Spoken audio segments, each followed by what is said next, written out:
Why does your freight forwarder's shipping cost differ from your initial calculation? Have you ever encountered this situation?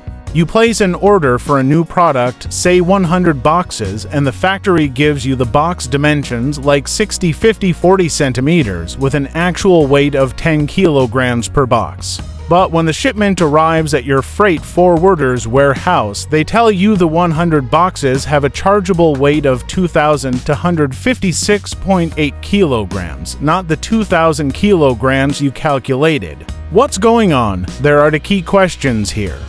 How does a freight forwarder determine the chargeable weight for a box? Why is their chargeable weight so much higher than your calculation? Let's tackle the first question. It comes down to actual weight versus volumetric weight. Freight forwarders typically charge based on the higher of the two.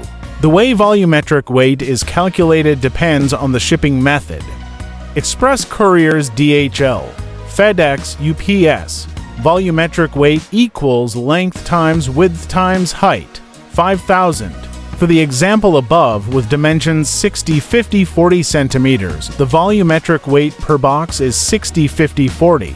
5,000 equals 20 kilograms. Other shipping methods: air freight, length times width times height, 6,000. Sea freight, length times width times height, 6,000. Quick tip: have you considered switching to different box sizes to save on shipping costs? There's a strategy here. Message me if you want to learn more.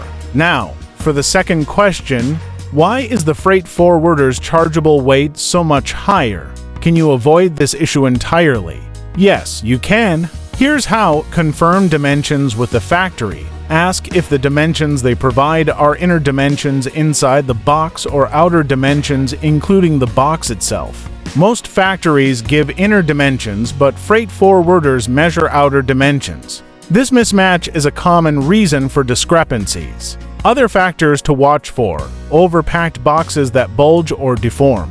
Boxes getting damaged or deformed during transport from the factory to the freight forwarder's warehouse.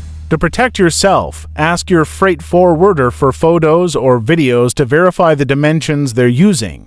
This ensures their measurements are accurate. Let me know if you've run into this issue or have questions.